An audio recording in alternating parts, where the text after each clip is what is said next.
നിലമ്പൂരിൽ നിന്നാണ്. Reports debates എക്സ്ക്ലൂസീവ്സ് ഇന്ന് റിപ്പോർട്ടിങ്ങിലാണ്. ആ രൂപത്തിലാണ് RDX നിങ്ങൾക്ക് മുന്നിൽ എത്തുന്നത്. 2 മണിക്കൂർ മുമ്പ് മാത്രം കൊട്ടിക്കലാശിച്ച നിലമ്പൂർ ഉപതെരഞ്ഞെടുപ്പിൻ്റെ രാഷ്ട്രീയം എന്താണ്? അക്കാര്യം വിശദമായിട്ട് റിപ്പോർട്ട് ചെയ്യുകയാണ്. ഇനി ഒരു നിശബ്ദ പ്രചാരണത്തിൻ്റെ ഒരു ദിവസം മാത്രമേ ബാക്കിയുള്ളൂ. പിന്നീട് ആളുകൾ പോളിംഗ് ബൂത്തുകളിലേക്ക് എത്തുകയാണ് ചെയ്യുക. ഇതുവരെയുള്ള സംഭവങ്ങൾ മുഴുവൻ സമഗ്രമായിട്ട് റിപ്പോർട്ട് ചെയ്യുക എന്താണ് ഇന്ന് RDXൻ്റെ ദൗത്യം. എന്തായാലും സനീഷേ, ഒരു ഞെട്ടിക്കുന്ന തരത്തിലുള്ള ഒരു തെരഞ്ഞെടുപ്പ് പ്രചാരണം ഇവിടെ നമ്മൾ ഇന്ന് കണ്ടു. വലിയ ആവേശത്തോടെയുള്ള എല്ലാ മുന്നണികളുടെയും ആവേശത്തോടെയുള്ള ഒരു പ്രചാരണം, ഒരു കൊട്ടിക്കലാശം എന്നുള്ളത് ആ നിലയ്ക്ക് തന്നെയായിരുന്നു. അതായത് എനിക്ക് തോന്നിയ ഒരു കാര്യം, ഈ കൊട്ടിക്കലാശം എന്നുള്ളത് മറ്റെവിടെയും കാണുന്നതിനേക്കാൾ വളരെ നേരത്തെ ഇവിടെ ആരംഭിച്ചു. ഏതാണ്ട് 2 മണിയോടെ കൊട്ടിക്കലാശം ആ പൂർണ്ണതോതിൽ തന്നെ കേന്ദ്രീകരിച്ച് ഇവിടെ മുന്നണി നേതാക്കന്മാരും സ്ഥാനാർത്ഥികളും പ്രവർത്തകരും എല്ലാവരും കേന്ദ്രീകരിച്ച് ആ നിലയ്ക്ക് നടക്കുന്ന ഒരു സ്ഥിതി ഉണ്ടായി എന്നുള്ളത് വളരെ കൗതുകകരമായിരുന്നു. അത് ഇവിടുത്തെ ഒരു ആവേശത്തെയാണോ കാണിക്കുന്നത്, അതോ മറ്റേതെങ്കിലും തരത്തിൽ ഇത് വേറൊരു തരത്തിലാണോ ഇതിനെ വിലയിരുത്തേണ്ടത് എന്നുള്ള സംശയമുണ്ട്. അതെ അതെ, പ്രസാദൻ എന്താ തോന്നുന്നത്? സാധാരണഗതിയിൽ ഇപ്പം നമ്മൾ കൊട്ടിക്കലാശത്തിൻ്റെയൊക്കെ അവസാനം ഒരു 5 മണിയോടുകൂടിയൊക്കെയാണ് പ്രധാനപ്പെട്ട സ്ഥാനാർത്ഥികളൊക്കെ വന്ന് നിൽക്കുന്നത്. ഇത് 3 മണിയായപ്പോഴത്തേനും LDF സ്ഥാനാർത്ഥി എത്തി. ആദ്യം NDA സ്ഥാനാർത്ഥി എത്തി. BJPയുടെ സ്ഥാനാർത്ഥി വളരെ നേരത്തെ എത്തി. നമ്മൾ 2 മണിക്ക് നമ്മളുടെ തുടർച്ച ലൈവ് തുടങ്ങുന്ന സമയത്ത് ഇവർ കയറി വന്നു. പിന്നെ LDFന്റെ സ്ഥാനാർത്ഥി വന്നു. പക്ഷേ UDF സ്ഥാനാർത്ഥി സാധാരണഗതിയിലുള്ള മറ്റ് നമ്മൾ സമീപത്ത് കണ്ടിട്ടുള്ള കൊട്ടിക്കലാശം പോലെ തന്നെ 5 മണിയോടുകൂടി തന്നെയാണ് അവിടെ കയറി വന്നത്. ഇത് എനിക്ക് തോന്നുന്നു നമ്മൾ കൊട്ടിക്കലാശം റിപ്പോർട്ട് ചെയ്യേണ്ട, കാരണം കൊട്ടിക്കലാശം അല്പസമയം മുമ്പാണല്ലോ വന്നത്. എനിക്ക് പ്രസാദ്, നമ്മൾ സമഗ്രമായിട്ട് ഈ മണ്ഡലത്തേക്ക് ഒന്ന് പരിചയപ്പെടുത്തിയിട്ട് ഈ സമയത്ത് ആളുകൾക്ക് അറിയാനുള്ള കൗതുകം, എനിക്കും അറിയാനുള്ള കൗതുകം, പ്രസാദാണല്ലോ ഇവിടെ തുടക്കം മുതലുള്ള. എനിക്ക് പറയാനുള്ള ഞാൻ കുറച്ച് കഴിഞ്ഞിട്ട് പറയാം. പക്ഷേ ഈ തെരഞ്ഞെടുപ്പിൽ യഥാർത്ഥത്തിൽ എന്താണ് വിധിയായിട്ട് വരാൻ പോകുന്നത്? നമ്മൾ വോട്ട് തന്നെയും പെട്ടിയിലായിട്ടില്ല. പക്ഷേ എന്നാലും നമ്മൾ ഈ കണ്ട കാഴ്ചയെല്ലാം വെച്ചിട്ട് നിലമ്പൂർ വളരെ രാഷ്ട്രീയമായിട്ട് പൊളിറ്റിസൈസ് ചെയ്തിട്ട് ഇങ്ങനെ ഡിവൈഡ് ചെയ്യപ്പെട്ടിരിക്കുന്ന സ്ഥലമാണ്. LDFനും UDFനും ഇടയിലാണ്. അവിടേക്ക് അൻവർ എന്ന് പറയുന്നൊരു 3-ാം കക്ഷി ഇപ്പോൾ വന്നിട്ടുണ്ട്. യഥാർത്ഥത്തിൽ ഈ പറയുന്ന പഞ്ചായത്തുകളിൽ മറ്റുള്ളിടത്തെല്ലാം എന്താണ് സംഭവിക്കുക എന്നാണ് പറഞ്ഞു പോകുന്നതാണ് നല്ലത്. ഇതിനകത്ത് പ്രധാനമായിട്ടും UDFന് തന്നെയാണ് ഇപ്പോഴും മേൽക്കൈ എന്ന് നമുക്ക് പറയാൻ കഴിയും. കാരണം അങ്ങനെ സ്ട്രക്ചർ തന്നെയാണ് ഈ പഞ്ചായത്തുകളിൽ. ഇപ്പം 8 നഗരസഭ ഉൾപ്പെടെ 8 പഞ്ചായത്തുകളിൽ 3 മാത്രമാണ് LDF ഉള്ളത്. ചുങ്കത്തറയാണെങ്കിൽ ഒപ്പത്തിനൊപ്പമാണ്.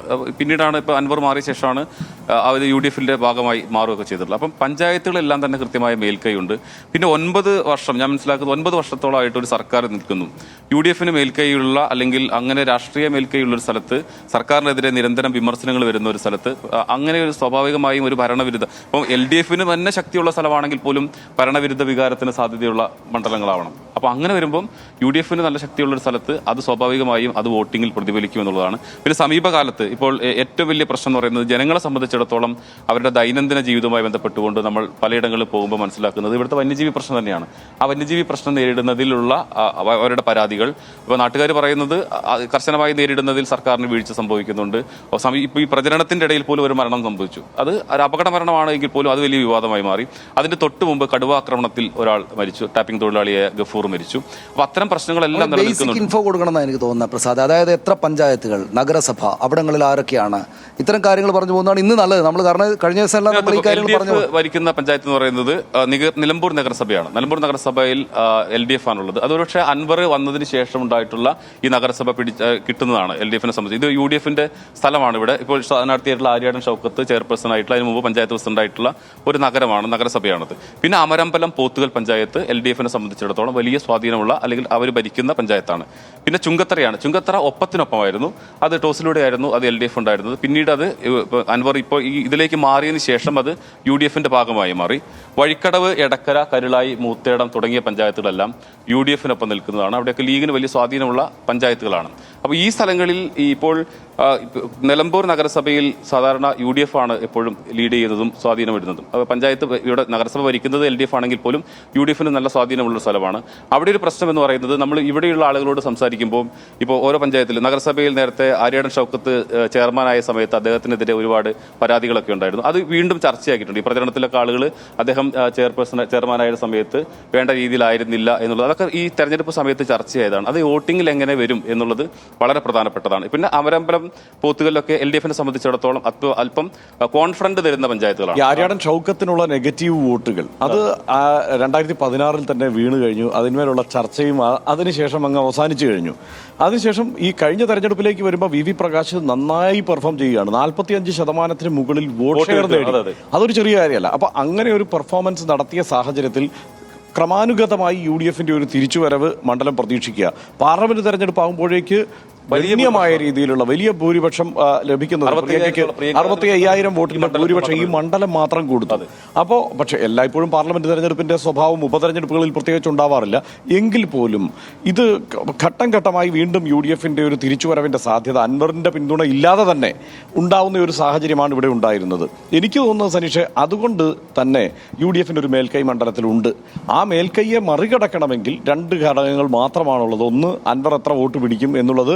2, സ്വരാജിന് സ്വന്തം നിലയ്ക്ക് എത്ര വോട്ടുകൾ സ്വായത്തമാക്കാൻ കഴിയുമെന്നുള്ളത്. മൂന്നാമത് വരാൻ പോകുന്നത് ഈ ആര്യാടൻ ഷൗക്കത്തിനെതിരായ നെഗറ്റീവ് വോട്ടുകൾ അല്ലേ? തീർച്ചയായിട്ടും. ഇപ്പൊ നമുക്ക് ഈ പോളിംഗിലേക്ക് ഒരു കാര്യം ഞാൻ പറയട്ടെ. അതായത് ഒരു 2-2.25 ലക്ഷം വോട്ടുകളാണ് ഈ മണ്ഡലത്തിലാകെ തന്നെ ഉള്ളത്. ഈ പറഞ്ഞ പഞ്ചായത്തുകളും നഗരസഭയിലും ഒക്കെ ആയിട്ട് അതിലൊരു 1,80,000 വോട്ടുകളെങ്കിലും സമാഹരിക്കപ്പെടും എന്ന് നമുക്ക് വിചാരിക്കാം. കഴിഞ്ഞ തെരഞ്ഞെടുപ്പുകളിൽ അങ്ങനെയായിരുന്നു. അപ്പം അതിനകത്ത് ഒരു 35,000 വോട്ട് മാത്രമേ സ്വരാജിന് കിട്ടൂ എന്നാണ് ഇന്നിപ്പോൾ PV അൻവർ പറഞ്ഞത്. അതായത് ഞാൻ പിടിക്കുക 65,000 വോട്ടായിരിക്കും എന്നാണ് PV അൻവർ. ഈ 3 മുന്നണികളുടെയും ഈ വോട്ട് എത്ര വോട്ട് ഭൂരിപക്ഷം കിട്ടും, എത്ര വോട്ട് സമാഹരിക്കാൻ കഴിയും എന്നുള്ള കണക്ക് നോക്കിക്കഴിഞ്ഞാൽ ഒരു കാര്യം വളരെ കൃത്യമായി മനസ്സിലാവും. ഇവർക്ക് ആർക്കും ഗോളം തിരിഞ്ഞിട്ടില്ല. എന്താണ് ഇവിടെ സംഭവിക്കുന്നത് എന്നുള്ളത് കാര്യം അവർക്കും മനസ്സിലായിട്ടില്ല എന്നുള്ളത്. അതായത് അതിന്റെ കാരണങ്ങളിൽ പ്രധാനപ്പെട്ട ഒന്ന്, അതായത് നിലമ്പൂർ ഈ UDF സ്ഥിരമായിട്ട് ജയിച്ചുകൊണ്ടിരുന്ന കാലത്ത് നിന്ന് മാറിയിട്ടുണ്ട്. UDF-നും ഈ നിലമ്പൂർ മണ്ഡലം 2 പഞ്ചായത്തുകൾ അങ്ങോട്ട് മാറിപ്പോയതിന് ശേഷമുള്ള നിലമ്പൂർ മണ്ഡലമാണ് ഇപ്പോൾ കാണുന്നത്. ആ 2 മണ്ഡലങ്ങൾക്ക് മാറിപ്പോയതിന് ശേഷം ഒറ്റത്തവണയെ UDF ജയിച്ചിട്ടുള്ളൂ. ഇവിടെ കോൺഗ്രസ് ജയിച്ചിട്ടുള്ളൂ. ആര്യാടൻ മുഹമ്മദ് ജയിച്ചിട്ടുള്ളൂ. അത് ഒരു 10,000 വോട്ടുകൾക്ക് മാത്രമാണ്. അത്ര വോട്ടുകൾക്ക് മാത്രമാണ് ജയിച്ചിട്ടുള്ളത്. എന്ന് വെച്ചാൽ നമ്മളൊരു UDF-ന്റെ കോട്ടയാണ് നിലമ്പൂർ എന്ന് പറയുമ്പോൾ UDF-ന്റെ ഉറപ്പായും UDF വിജയിക്കുന്ന ഒരു മണ്ഡലമായിട്ട് ഒറ്റത്തവണയെ ഇവിടെ തെരഞ്ഞെടുപ്പ് നടന്നിട്ടുള്ളൂ. അതിനകത്ത് ഈ പറഞ്ഞ 4,500 വോട്ടിൻ്റെ ചെറിയ ഭൂരിപക്ഷത്തിനാണ് നടന്നത്. അപ്പോൾ യഥാർത്ഥത്തിൽ ഈ നിലമ്പൂരിൽ വളരെ ഫ്രഷായിട്ട് വളരെ പുതിയ ഒരു തെരഞ്ഞെടുപ്പ് നടക്കുകയാണ്. അത് 2 കാരണങ്ങൾ കൊണ്ടാണ്. ഒന്ന്, ഈ പറയുന്ന തരത്തിലുള്ള PV അൻവർ എന്ന് പറയുന്ന പാർട്ടിക്ക് അപ്പുറത്തുള്ള വോട്ടുകൾ കൂടെ സമാഹരിക്കാൻ പറ്റുന്ന ഒരു സ്വതന്ത്ര സ്ഥാനാർത്ഥി നേതാവ് വന്നിട്ട് 9 കൊല്ലം ഇവിടെ MLA ആയിരുന്നതിന് ശേഷമുള്ള ഒരു തെരഞ്ഞെടുപ്പാണ്. രണ്ടാമത്തേത്, ഈ പറയുന്നത് പോലെ LDF UDF എന്ന കാര്യത്തിൽ മാറിയിട്ടൊരു 3-ാം കക്ഷി കൂടെ വിചിത്രമായ തോതിൽ വന്നിരിക്കുന്നതിൻ്റെ ആദ്യ തെരഞ്ഞെടുപ്പാണ്. അപ്പോൾ ഇത് കണക്ക് കൂട്ടലുകളെ അപ്രസക്തമാക്കുന്നുണ്ട്. അതുകൊണ്ട് ഇപ്പോൾ നേരത്തെ പ്രസാദ് പറഞ്ഞു തുടങ്ങിയതുപോലെ, നമുക്ക് ആസിഫിനോട് കൂടി ചോദിക്കാം, പ്രസാദ് പറഞ്ഞു തുടങ്ങിയതുപോലെ UDF-നാണ് മേൽക്കൈ എന്ന് കാണുന്ന ആളാണ് ഞാനും. UDF തന്നെ വിജയിക്കാനാണ് സാധ്യത എന്നാണ് ഞാനിപ്പോഴും വിചാരിക്കുന്നത്. ഒരു പക്ഷേ നാളെയും കൂടെ കഴിഞ്ഞാൽ നമുക്ക് അഭിപ്രായം മാറുമെന്ന് നോക്കാം. ഇപ്പോഴത്തെ സാഹചര്യത്തിൽ UDF എങ്ങനെയൊക്കെ വിജയിച്ച് പോകാനാണ് സാധ്യത. പക്ഷേ ഞാൻ നേരത്തെ പറഞ്ഞ 2 കാരണങ്ങൾ കൊണ്ട് LDF സ്വരാജ് ഒരു പുതിയ വോട്ട് ബ്ലോക്കുകൾ ഉണ്ടാക്കിയിട്ട്, ഞാൻ ഉദ്ദേശിക്കുന്നത് ചെറുപ്പക്കാരായിട്ടുള്ള ആളുകളുടെ ഒരു പ്രത്യേക വോട്ട് ബ്ലോക്ക് ഉണ്ടാക്കിയിട്ട് LDF വിജയിച്ചാൽ, കൂടുതൽ വോട്ട് വാങ്ങി വിജയിച്ചാൽ അത്ഭുതപ്പെടേണ്ടതില്ല എന്നുകൂടെ എനിക്ക് തോന്നുന്നുണ്ട്. കാരണം നമ്മൾ ഇത്തരമൊരു തെരഞ്ഞെടുപ്പ് കുറേ കാലത്തിന് ശേഷം ആദ്യമായിട്ടാണ് കാണുന്നത്. അല്ലെങ്കിൽ ആദ്യമായിട്ടാണ് സാധാരണ ഇപ്പം നിലമ്പൂർ മണ്ഡലത്തെക്കുറിച്ച് നമ്മൾ പലകുറി ചർച്ച ചെയ്തതാണ്. എല്ലാവർക്കും വിശദമായി അഭിപ്രായം പറയാനുള്ള പൊളിറ്റിക്കലായ ഒരു മണ്ഡലമാണ്. പക്ഷേ അവിടെയാണ് നമ്മളിപ്പോൾ ചെറുപ്പക്കാരുടെ ഇടയിലേക്ക് ഇറങ്ങിക്കഴിയുമ്പോൾ UDF കുടുംബങ്ങളിൽ നിന്നുള്ള കുട്ടികൾ തന്നെ സ്വരാജിന് അനുകൂലമായ നിലപാടൊക്കെ സ്വീകരിക്കുന്നത്. ധാരാളം ആളുകളോട് സംസാരിക്കുമ്പോൾ അവർക്ക് സ്വരാജ് ഒരു ചെറുപ്പക്കാരൻ, നിലപാടുള്ള ചെറുപ്പക്കാരനാണ്, ആ നിലപാടിൽ ഉറച്ചു നിൽക്കുന്ന ആളാണ്. അതൊക്കെ കൊണ്ട് ഒരു ക്ലാരിറ്റി ഉണ്ട്, പൊളിറ്റിക്കൽ ക്ലാരിറ്റി ഉണ്ട് സ്വരാജിന്റെ വാക്കുകൾക്ക്. അതുകൊണ്ട് വോട്ട് ചെയ്യാം എന്ന് ആലോചിക്കുന്ന മട്ടിലുള്ള കണ്ടിട്ടുണ്ട്. അതിലൊരു കാര്യം പ്രസാദ്, ഞാൻ ആസിഫിലേക്ക് കൂടുന്നു. ആസിഫെ, നമ്മുടെ LDF വിജയിക്കുമെന്നാണ് തോന്നുന്നു കണക്ക് കൂട്ടുന്നത്. അവർ അത് വളരെ ലൗഡായിട്ട് പറയുന്നില്ലെങ്കിലും വളരെ ലൗഡായിട്ടുള്ള പ്രചാരണമൊക്കെ കുറവായിരുന്നു. LDF എന്തെങ്കിലും അബദ്ധം പറയാതിരിക്കാൻ വളരെ ശ്രദ്ധിച്ചു. വളരെ പാകതയോടുകൂടി സംസാരിക്കുന്ന ഒരു സ്ഥാനാർത്ഥിയാണ് ഇവിടെ നിർത്തിയത്.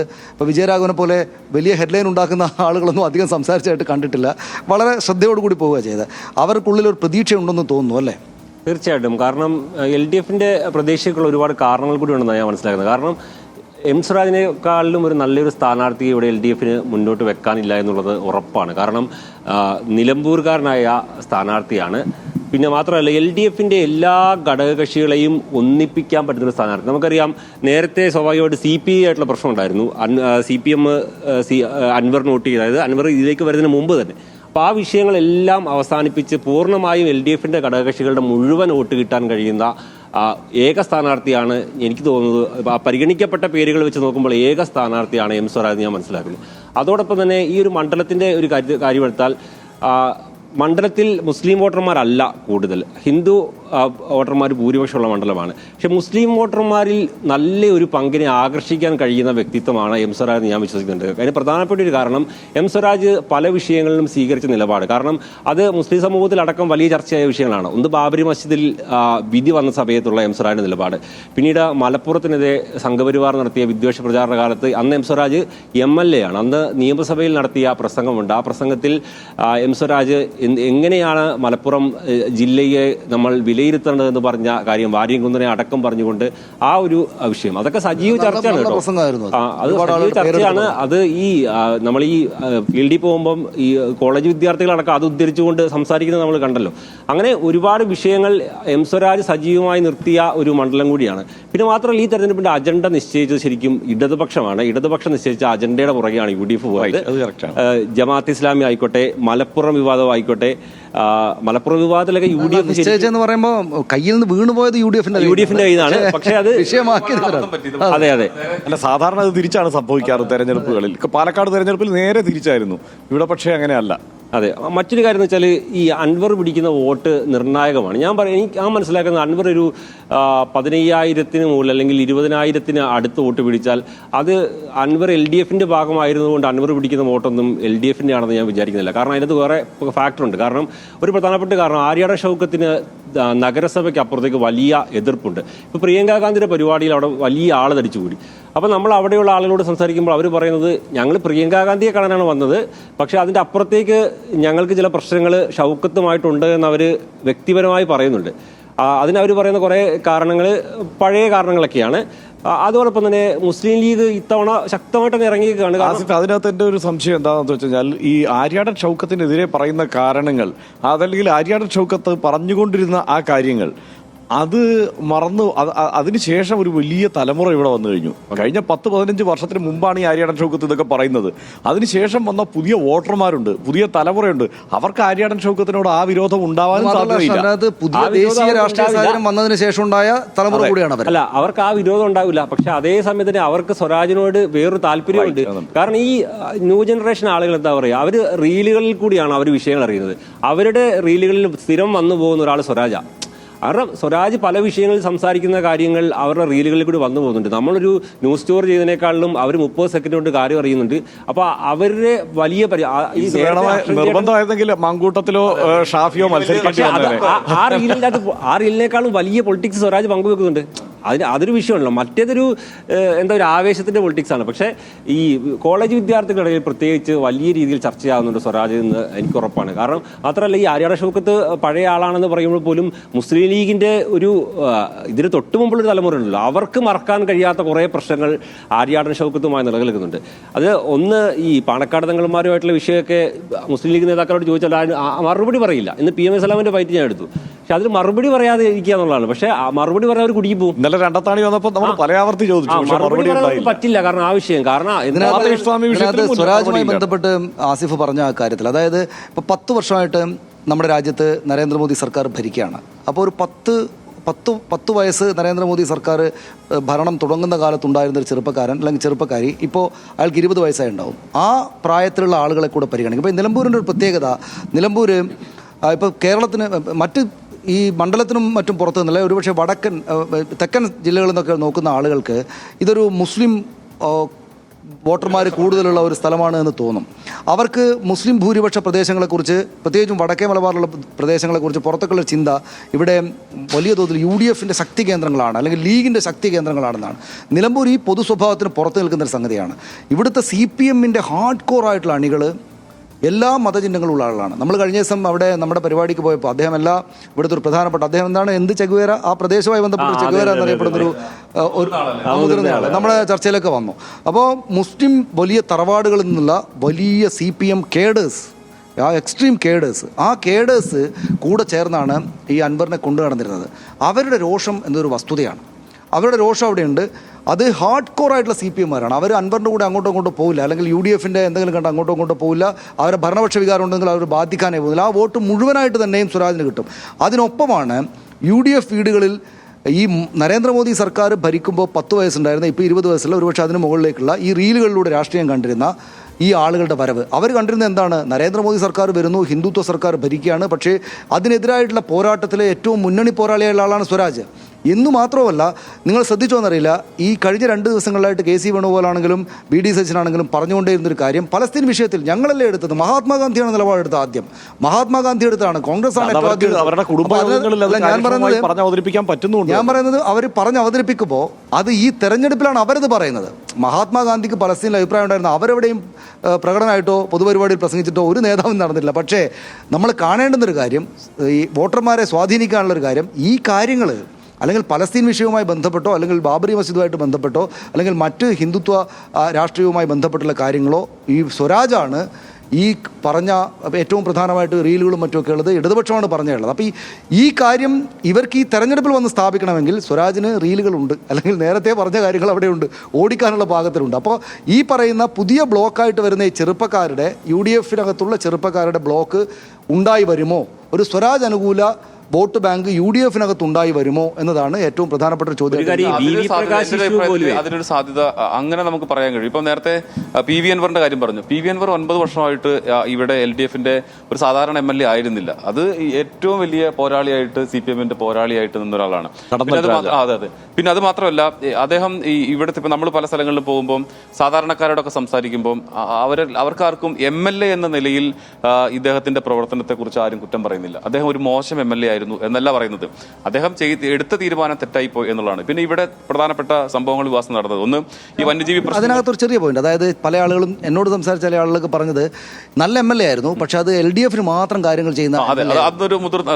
അപ്പം ഞാൻ പറയുന്നത് വെച്ചാൽ അതോടൊപ്പം ഇവിടെ നടന്ന പ്രളയം, അതുപോലെ ഉരുൾപൊട്ടൽ, ഇവിടുത്തെ ജനങ്ങളെ നേരിട്ട് ബാധിക്കുന്ന പല പ്രശ്നങ്ങളിലും അതിന്റെ മുന്നിൽ നിന്ന് പരിഹരിക്കുന്നതിലും ഒക്കെ ഈ അൻവർ ഉണ്ടായിരുന്നു എന്നുള്ളതാണ്. അപ്പം നമ്മൾ LDF-നെ പൂർണ്ണമായി അദ്ദേഹം MLA LDF എന്ന് CPM എന്ന് മാറിയതിനു ശേഷം അദ്ദേഹം മാത്രം ഒറ്റയ്ക്ക് വീഴുകയും മറ്റുള്ളവരെല്ലാം LDF-ൽ നിൽക്കുന്ന ഭാഗമായിരിക്കില്ല. കുറച്ച് പേരെങ്കിലും അൻവറിന്റെ സ്വാധീനം കൊണ്ട് ഇത് വളരെ പ്രകടമായി കണ്ടതാണ്. അതിനകത്ത് നമ്മൾ നേരത്തെ പറഞ്ഞില്ലേ, ഓട്ടോറിക്ഷക്കാർ, ടിപ്പർ തൊഴിലാളികൾ, മണൽ വാരൽ തൊഴിലാളികൾ, ഈ നിലയ്ക്കുള്ള സാധാരണക്കാരായ ആളുകളാണ്. അതുകൊണ്ട് തന്നെ എൻ്റെ ഒരു സംശയം, ഇതിപ്പോൾ ആ വോട്ടുകളെല്ലാം ഒരുപക്ഷെ ഇടതുമുന്നണിക്ക് പോകുന്ന വോട്ടുകളാണ്. ഇതല്ല മറ്റൊരു സാഹചര്യമാണെങ്കിൽ, അത് മാത്രമല്ല അവരെല്ലാവരും വോട്ട് ചെയ്യണമെന്നില്ല, അവരിൽ ചിലരെങ്കിലും ആ നിലയ്ക്ക് അൻവറിന് അനുകൂലമായി വോട്ട് ചെയ്യാനുള്ള സാധ്യതയും നിലനിൽക്കുകയാണ്. കാരണം ഒരു സഹായം ചെയ്താൽ പ്രത്യുപകാരം എന്ന നിലയ്ക്ക് ഒരു വോട്ട് ചെയ്തേക്കാം എന്ന് ചിന്തിക്കുന്ന ആളുകൾ എന്തായാലും മോശം MLA ആയിരുന്നെങ്കിൽ ആള് പോയല്ലോ, അത്രയും സമാധാനം. അതിനകത്തൊരു പ്രശ്നം LDF-ന് വേണ്ടി മാത്രം പ്രവർത്തിച്ച MLA ആണ് എന്നുള്ള ആരോപണം നിൽക്കുമ്പോൾ സ്വാഭാവികമായിട്ടും ആ ആനുകൂല്യങ്ങൾ കിട്ടിയിട്ടുള്ളത് LDF-കാർക്കാണ്.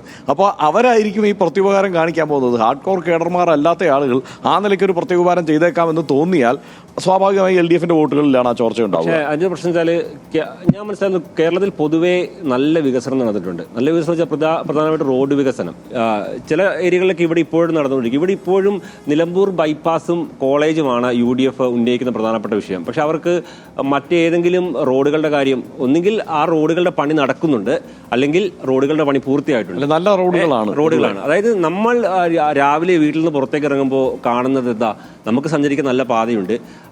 അതൊന്നും ഒരു പക്ഷേ അത് LDF-ന് മാത്രം ഗുണം കിട്ടുന്ന കാര്യങ്ങളല്ല, അത് പൊതുവെ ആ മണ്ഡലത്തിലുള്ള ജനങ്ങൾക്ക് മുഴുവൻ ഗുണം കിട്ടുന്ന കാര്യങ്ങളാണ്. അതുകൊണ്ട് അതൊക്കെ ജനങ്ങളെ സംബന്ധിച്ചോളം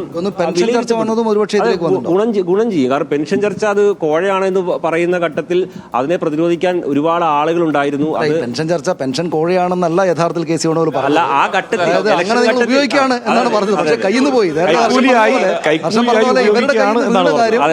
പ്രചാരണമാക്കി. പക്ഷെ വേറൊരു കാര്യമേ പ്രകാശിഷുവും ഞാൻ മനസ്സിലാക്കുന്നത് അത് ബാധിക്കുന്നതാണ്. VV പ്രകാശിനെ കാലുവാരിയാണ് ആര്യാടൻ ഷൗക്കത്ത് തോൽപ്പിച്ചത് എന്നൊരു തോന്നൽ പണ്ടേ ഉണ്ട്, അന്നേ ഉണ്ട്. VV പ്രകാശിനെ കാലുവാരിയാണ് തോൽപ്പിച്ചതെന്ന് അതില് കാര്യക്ഷമമായി ഇടതുമുന്നണി ആ ഒരു വീഡിയോ പ്രചരിപ്പിക്കുകയും ചെയ്തു. അതായത് സ്റ്റേജിലേക്ക് ഇങ്ങനെ ആര്യാടൻ ഷൗക്കത്ത് കടന്നു വരുമ്പോൾ VV പ്രകാശ് ഷെയ്ക്ക് ഹാൻഡ് ചെയ്യാൻ ശ്രമിച്ചിട്ട് അത് കൈതട്ടി മാറ്റി. മാത്രമല്ല ഇരിക്കാൻ പറഞ്ഞ സീറ്റ് ഇരുന്നില്ല, അപ്പുറത്തൊരു സീറ്റിൽ പോയി ഇരിക്കുന്നു. അങ്ങനെ അത് ചർച്ചയാകുമെന്ന് ചോദിച്ചാൽ അത് ചർച്ചയാകും. കാരണം കോൺഗ്രസ് എന്ന് പറയുന്നത് നല്ല ഗ്രൂപ്പിസം ഉള്ള പാർട്ടി തന്നെയാണ്. നമ്മളത് ഇപ്പോൾ ഇവർ എന്തൊക്കെ കെട്ടുറപ്പ് പറഞ്ഞാലും ആ ഒരു വസ്തുത നിന്നുകൊണ്ട് തന്നെ അപ്പോൾ അവരുടെ മനസ്സിലുണ്ട് ഇങ്ങനെ ആ ജയിക്കാനുള്ളൊരു സാധ്യത തട്ടിക്കളഞ്ഞുകൊണ്ട് തോൽപ്പിച്ചതാണ് എന്നുള്ള ഒരു സാധ്യത നിലനിൽക്കുന്നുണ്ട്. അപ്പം മാത്രമല്ല ഇപ്പോഴും ആ വീട്ടിൽ സന്ദർശിച്ചിട്ടില്ല. ഇന്ന് പ്രതിപക്ഷ നേതാവ് എന്താ പറഞ്ഞത്, ആ വീട്ടിൽ ഞങ്ങൾ എന്തിനാണ് പോകുന്നത്, ഞങ്ങളുടെ സ്വന്തം വീടാണെന്നുള്ള അർത്ഥത്തിലാണ് അദ്ദേഹം പറയുന്നത്.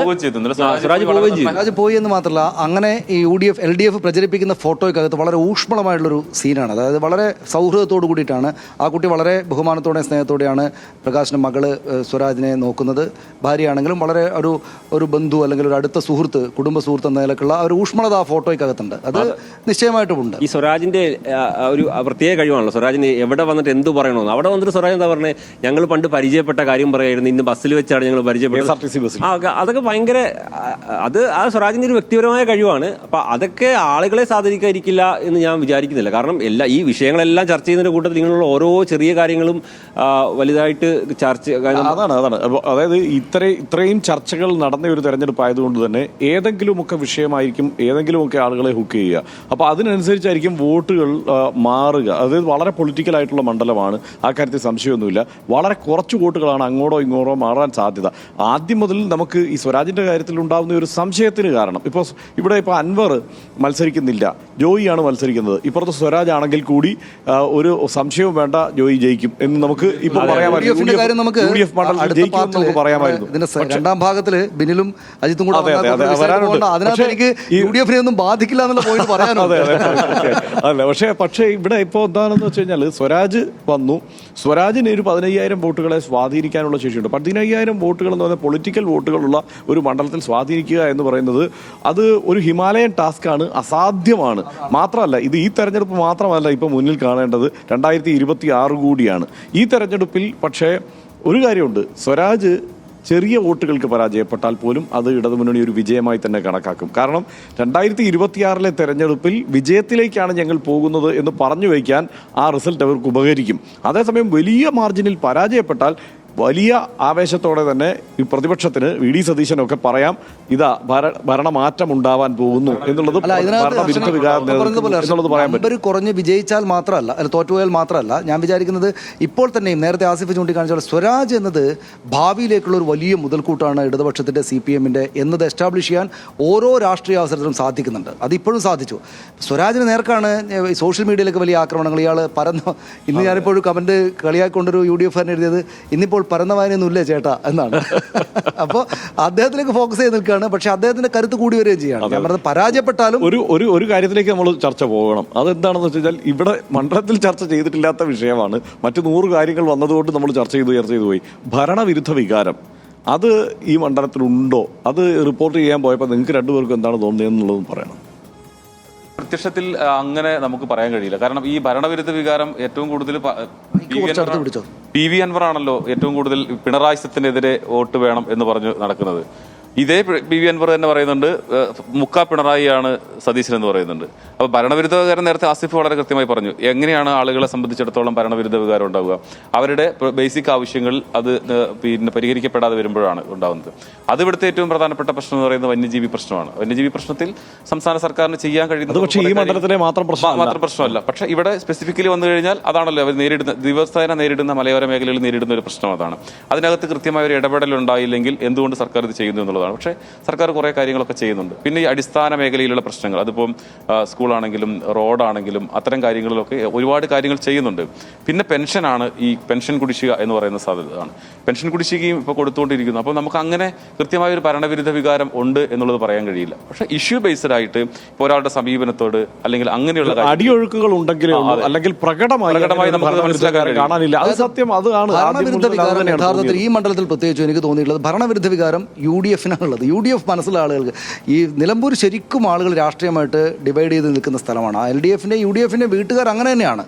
അവരെ സ്വാധീനിക്കുന്ന കാര്യമായിട്ട് ഇത് മാറില്ല എന്നാണ് എനിക്ക് തോന്നിയത്. ഇപ്പോൾ LDF-കാർ, അതായത് വോട്ട് അപ്പുറത്തേക്ക് മറിയാൻ പാകത്തിലുള്ള ഭരണവിരുദ്ധ വികാരം LDF വോട്ടർമാരുടെ അല്ലെങ്കിൽ LDF വോട്ടർമാരായിരുന്ന ആളുകൾക്കിടയിൽ അത് വർക്ക് ചെയ്യുന്നുണ്ടാവില്ല. മറ്റു വിഷയങ്ങളായിരിക്കും. പിന്നെ നമ്മൾ പ്രധാനമായിട്ട് ചർച്ച ചെയ്യേണ്ടത് ആസിഫ്, എനിക്ക് തോന്നുന്നു ജമാഅത്തെ ഇസ്ലാമി വിഷയം. ഇവിടെ എങ്ങനെയാണ്, അതായത് നമുക്ക് അടുത്ത പാർട്ടിൽ നോക്കാം. പക്ഷേ മുസ്ലിം ലീഗിനെ ഈ പ്രചാരണ രംഗത്തൊന്നും ഒട്ടും പിന്നോട്ട് വലിച്ചിട്ടില്ല എന്നാണ് എനിക്ക് മനസ്സിലായത്, ജമാഅത്തെ ഇസ്ലാമി വിഷയം. പക്ഷേ അത് ഇവിടുത്തെ ഈ ഒരു മുസ്ലിം വോട്ടർമാർക്കിടയിൽ എന്തെങ്കിലും ചലനങ്ങളൊക്കെ ഉണ്ടാക്കുമോ? ചലനങ്ങൾ ഉണ്ടാകുന്നില്ല. ഏകദേശം 45% അടുത്ത് തന്നെ മുസ്ലിം വോട്ടർമാരുണ്ട്. ജമാഅത്ത് ഇസ്ലാമിയുടെ വോട്ട് എന്ന് പറഞ്ഞാൽ നമുക്കറിയാം വളരെ ചെറിയ വോട്ടാണ്. പക്ഷേ ഞാൻ മനസ്സിലാക്കുന്നത് പിന്തുണ പ്രഖ്യാപിച്ചതോ പിന്തുണ സ്വീകരിച്ചതോ അല്ല പ്രശ്നം. സ്വാഭാവികമായിട്ടും അതിൻ്റെ അപ്പുറത്തേക്ക് സതീശൻ പറഞ്ഞ ആ വാക്ക് മതരാഷ്ട്രവാദം അവർ ഉപേക്ഷിച്ച് അവരുടെ എന്താ പറയുക അവരുടെ ആദർശം തന്നെ മാറിക്കളഞ്ഞു എന്ന് പറഞ്ഞത് അത് ബാധിക്കും. കാരണം സ്വാഭാവികമായിട്ട് പരമ്പരാഗത സുന്നി വോട്ടുകളാണ് ഇവിടെ കൂടുതലുള്ളത്. അത് രണ്ട് വിഭാഗത്തിലുമുണ്ട്, EK ആണെങ്കിലും AP ആണെങ്കിലും ഉണ്ട്. അവരെ സംബന്ധിച്ചോളം ആ ഒരു വിഷയത്തിൽ അവർ അതിശക്തമായ പ്രതിഷേധം പരസ്യമായി രേഖപ്പെടുത്തി കഴിഞ്ഞു. അതായത് അതിന്റെ പേരിൽ ജമാഅത്ത് ഇസ്ലാമിക്ക് ഉള്ളതിനേക്കാൾ കൂടുതൽ വോട്ട് UDF നഷ്ടമാകുന്നുള്ളതാണ്. എനിക്കതാണ് തോന്നുന്നത്. കാരണം ആ ജമാഅത്ത് ഇസ്ലാമിയുടെ 1000 വോട്ട് 1500 വോട്ടിന് വേണ്ടി അതിന്റെ ഒരു 2, 3, 4, 5 ഇരട്ടി വോട്ട് കളയുന്നാണോ പറയുന്നത്? പോകാനുണ്ട് ആസിഫെ. പക്ഷേ LDFന്റെ കാര്യങ്ങൾ പറയുന്നതുകൊണ്ടാണ് അതാണ് എന്റെ ഒരു ചോദ്യം. ഈ ഒരു കാരണം കൊണ്ട് വോട്ട് പോകും എന്നത് നെഗറ്റീവ് വോട്ട് എങ്ങോട്ടെങ്കിലും ഒക്കെ പോകാം, അങ്ങനെയല്ല ഇടത് മുന്നണിക്ക് കിട്ടുമോ? അത് ആസിഫ് പറയേണ്ടത്. ഇടത് അവിടെയാണ് ഇവിടെ ആര് ജയിക്കും എന്നുള്ള വിഷയത്തിൽ നടക്കുന്ന കൺഫ്യൂഷൻ നിൽക്കുന്നത്. അവിടെ വേറൊരു ഓപ്ഷൻ കൂടെ നിൽക്കുന്നത് കൊണ്ട് അൻവർ അതാണ് അവിടെയാണ് ഈ അതല്ല ഞാനതാ പറഞ്ഞത് 15,000 പോയി കണ്ടു. അതെ വേറൊരു ഓപ്ഷൻ ഇവിടെ ഉണ്ട് എന്നുള്ളതാണ്. പക്ഷെ അപ്പോഴും AP സുന്നികളെ സംബന്ധിച്ചോളം അവർ അങ്ങനെ ഇടതുപക്ഷത്തെ ഉപേക്ഷിച്ച് പോകാനുള്ള ഒരു സാധ്യതയും നിലവിലുള്ള അതിനുള്ളൊരു സാഹചര്യവും AP സുന്നികളുടെ വോട്ട് എനിക്ക് തോന്നുന്നത് ഇടതുമുന്നണിക്ക് അനുകൂലമായി തന്നെ വരാനാണ് സാധ്യത. അങ്ങനെ തന്നെയാണ് എനിക്ക് തോന്നുന്നത്. AP വിഭാഗത്തിന്റെ വോട്ട് സമസ്തയുടെ വോട്ടുകളിലാണ് ചെറിയ അങ്കലാപ്പൊക്കെ ഉണ്ടാകുന്നത്. ഒന്ന് ആഭ്യന്തര പ്രശ്നം, ഇപ്പം ലീഗുമായിട്ടുള്ള പ്രശ്നങ്ങൾ നിലനിൽക്കുകയാണ്. ലീഗ് ഈ വിഷയത്തിൽ ഇവിടെ ഇപ്പോൾ വീണ്ടും ജമാഅത്തെ ഇസ്ലാമിയുമായി കൈകോർക്കുന്നു ലീഗ് എന്നുള്ളത് സമസ്ത അനുകൂലികളുടെ ഭാഗത്ത് നിന്ന് അവരുടെ ആഭ്യന്തരമായി ഒരു ചർച്ച എന്തായാലും അത് ഉണ്ടായിട്ടുണ്ടാവും. മാത്രമല്ല ഇനി മുന്നണിയിലേക്ക് വരികയാണോ, ജമാഅത്തെ ഇസ്ലാമി UDF മുന്നണിയുടെ ഭാഗമാവുകയാണോ എന്ന് സംശയിക്കാവുന്ന പരാമർശങ്ങൾ VD സതീശൻ തുടർന്ന് നടത്തുക. അതായത് മതരാഷ്ട്രവാദം ജമാഅത്തെ ഇസ്ലാമി ഉപേക്ഷിച്ചു.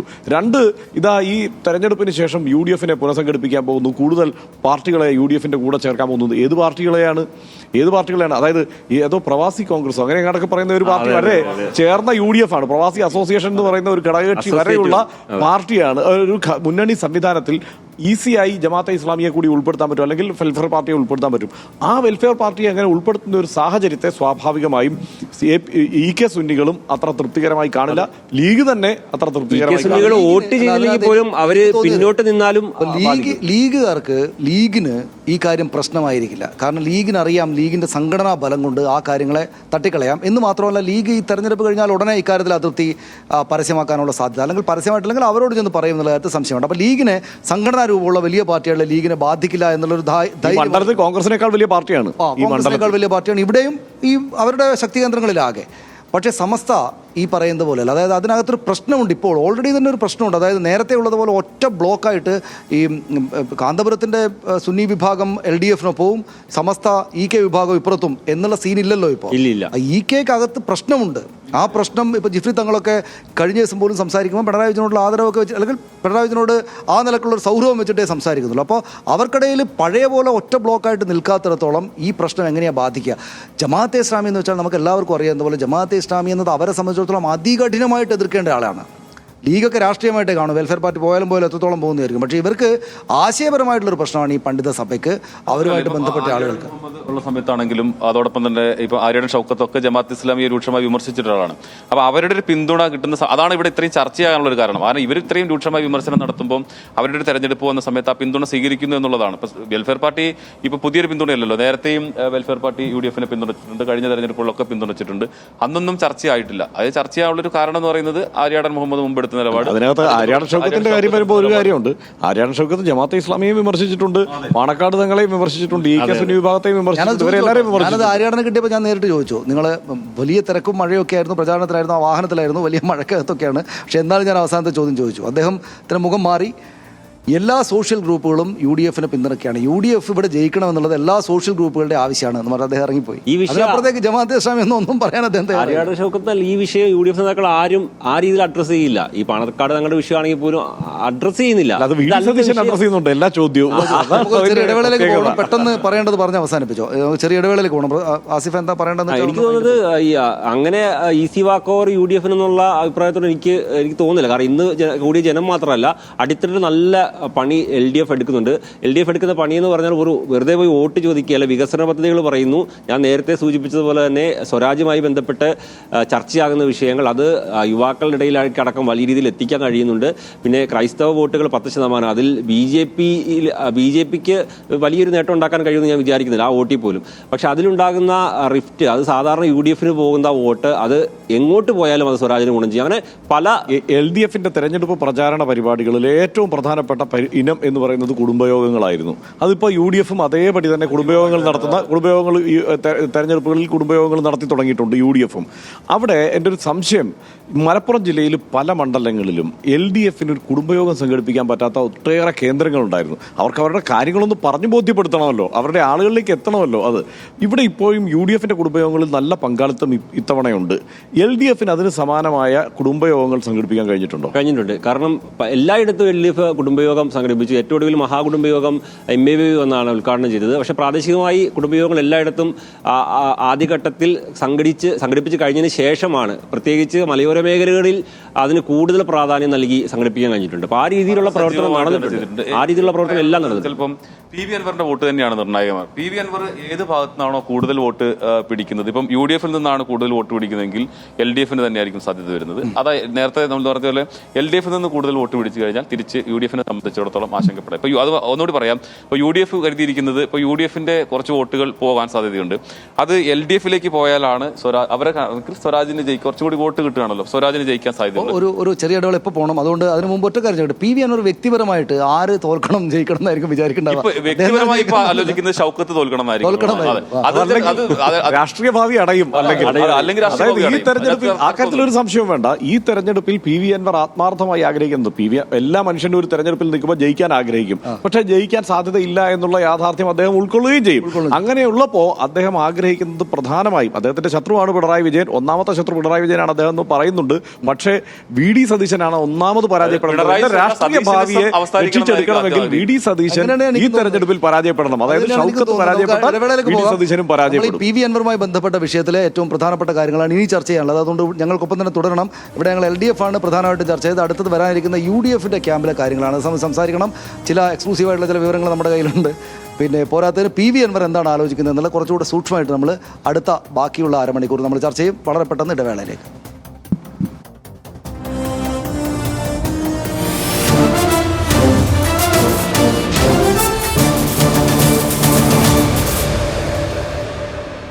നിലമ്പൂരിലെ വിജയം UDFന് അത്രമേൽ അത്യന്താപേക്ഷിതമാണ്, അത്രക്ക് ആവശ്യമുള്ള കാര്യമാണ്. UDFന് വിജയമല്ലാതെ പരാജയം ഒരു തരത്തിലും അവർക്ക് താങ്ങാനാവുന്നതല്ല. അത് 2026 തെരഞ്ഞെടുപ്പ് നടക്കുകയാണ്. മാസങ്ങൾ കൂടെ കഴിഞ്ഞാൽ നിയമസഭാ തെരഞ്ഞെടുപ്പ് വരും.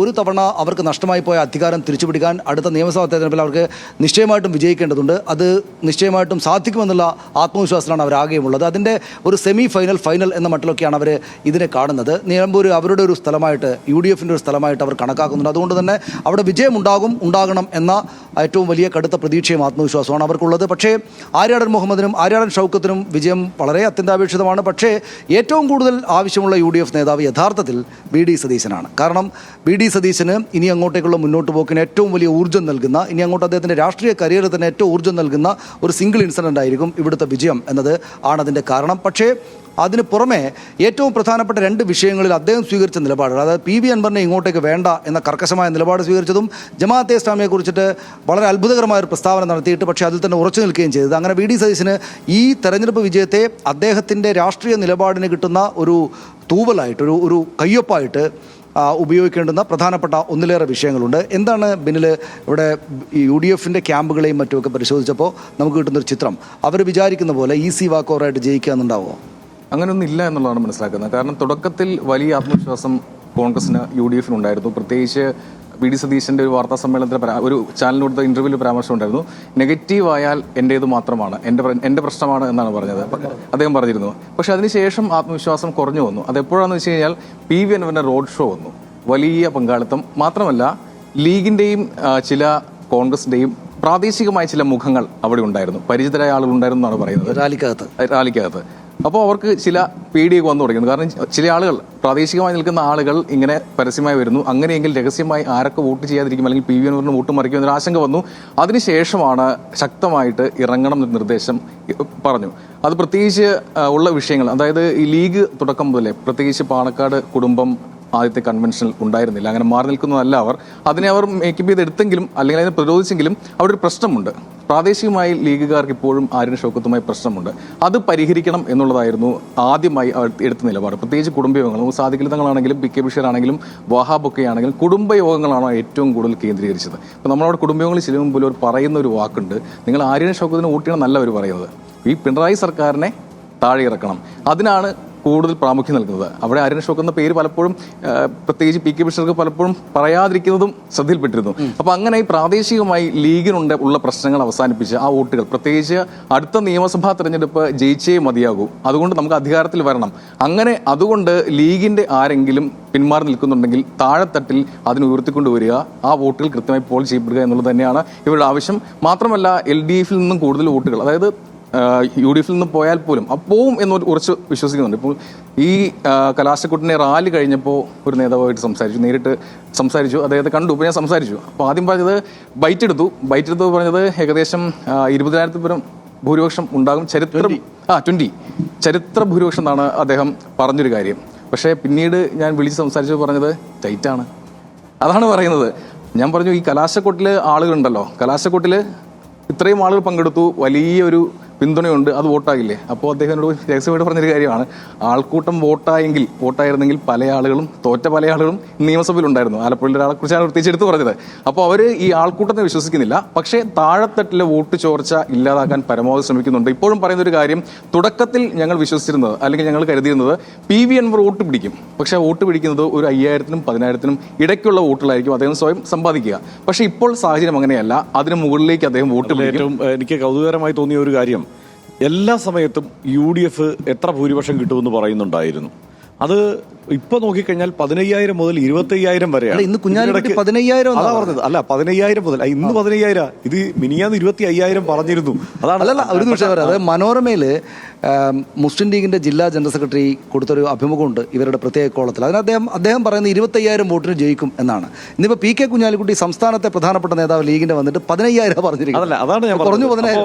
അത് മാത്രമല്ല, ഈ വോട്ട് കണക്കുകൾ, അത് ഞാൻ പറഞ്ഞില്ലേ, അത് PV അൻവർ പറയുന്ന കണക്കായാലും UDF പറയുന്ന കണക്കായാലും ഈ കണക്കുകൾ നോക്കുമ്പോൾ മനസ്സിലാക്കാൻ കഴിയുന്നത് ഇവർക്കും യാതൊരു ധാരണയുമില്ല, എന്താണ് സംഭവിക്കാൻ പോകുന്നതെന്ന് ധാരണയില്ല എന്നുള്ളതാണ്.